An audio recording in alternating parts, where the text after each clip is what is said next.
A very, very warm welcome to everyone. I hope you have been keeping safe during this pandemic and using this time also to just keep your memory and your mind on beat and fresh by learning something each and every day. Let us keep the wheel of education moving. Let us put our minds and not to suffer from anxiety and stress, and then be hopeful that things will eventually get better. Nonetheless, today we are continuing with our English first additional language lessons conducted by your one and only Miss Lichuti. And then I'm hopeful that you still remember what we did in our previous lesson where I taught you how to divide the sentence into a subject and a verb as well as object, because we are still going to apply the same rule now when we change our sentences from active to passive voice. And just quickly, a brief explanation. In an active voice, the subject performs the action.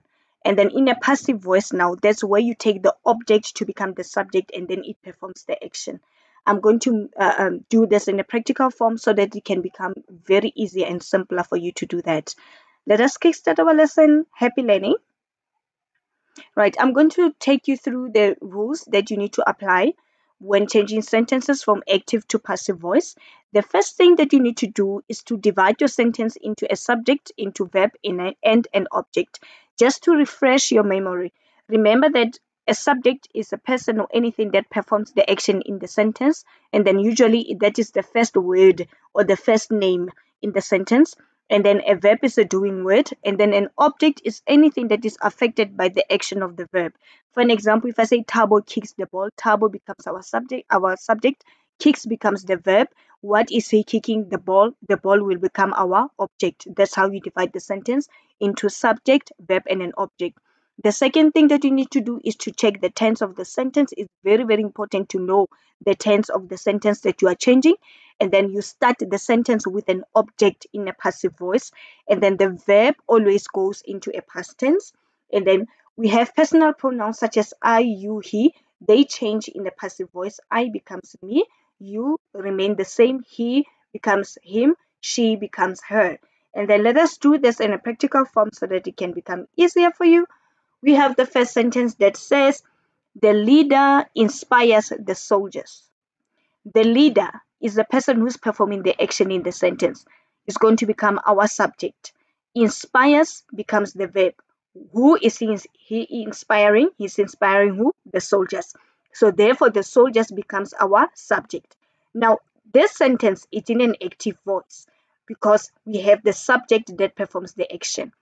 Now, for us to change it from an active to passive, we divide it by subject, verb, and an object, and then in a passive voice, we begin with the object. The object in this sentence will become the soldiers. Now, whenever you're changing a present tense, it's either you're going to use the word is or are, depending on the number of things or the number of people you are talking about in the sentence. The soldiers are inspired by the leader. That will be your passive voice. We have started with the object. Why do we say are? Remember, it is because we are changing a present tense. And then soldiers, it's in a plural form, so we cannot say is, we use the word are. So it's going to be the soldiers are inspired by the leader. The second one is still the same sentence, but I've changed the tense. The tense says that the leader inspired the soldiers. Now it's no longer a present tense, but a past tense. So whenever you are changing a past tense, it's either you'll use the word was or were. Now the soldiers were inspired by the leader. It will be your passive voice. Remember, the leader subject, inspired verb, the soldiers object, and then in a passive voice, now we begin with our object. Now, why do we say were inspired, not I inspired? We say were inspired because here we are changing a past tense. The sentence said inspired. Now, the third one, again, I'm changing the tense to say the leader is inspiring the soldiers. Now, whenever you see the verb ending with ing, it means the action is still continuous. It means it is still continuing. Therefore, it's a present continuous tense. Sometimes it's called a present progressive. Progressive, it means that it's still progressing and continuous tense. So whenever you see the verb ending with ing, in a passive voice now, we are going to use the word being. And so again, the soldiers is our object. We begin with the object in a passive voice. Remember that it's going to be the soldiers are being inspired by the leader. Why do we say are being? Remember, we are changing a present continuous tense. And then the fourth one now, still the same sentence but different tense, will inspire the soldier. This is the future tense. Whenever you see a future tense, you are going to add the word be. So again, the soldiers become our object, and we begin with the object in a passive voice. The soldiers will be inspired by the leader. And then the fifth one, I say the leader has inspired the soldiers. This is a present perfect tense. And then whenever you see a present perfect tense, that's when you are going to add the word being. So it's going to be the soldiers has been inspired by the leader. Now, if you can take all these passive voice, here we have said are being because we are changing a present tense. Here we said were inspired because we are changing what? A past tense. And here we said are inspired because we are changing a present tense. And then here we say are being inspired because we are changing a present continuous tense. And then here we said will be inspired because we are changing a future tense. And then here we say has been inspired because we are changing a present perfect tense. In all the sentences, the verb is the same: inspired, inspired, inspired, inspired.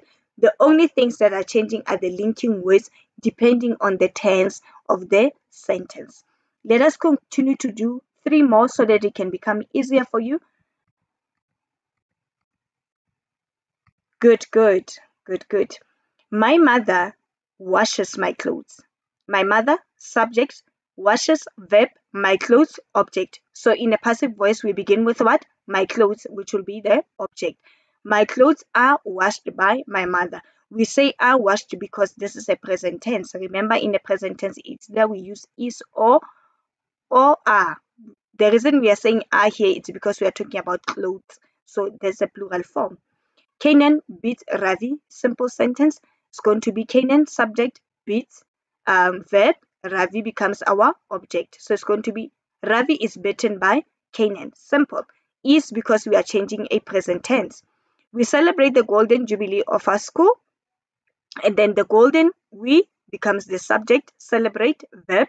The golden jubilee of our school becomes our object. So it's going to be the golden jubilee of our school is celebrated by us. Let us have more. Let us have more so that it can dwell. I greet the student. I, subject, greet, verb. Who am I greeting? The student. The student therefore becomes our object. Now in a passive voice, we are going to begin with our object. The student is greeted by me. Is because we are changing a present tense, but the verb will always go to a past tense, go in a passive voice. So it's going to be the student is greeted by me. Now the second one, the cat kills the rats. The cat, subject, kills, verb.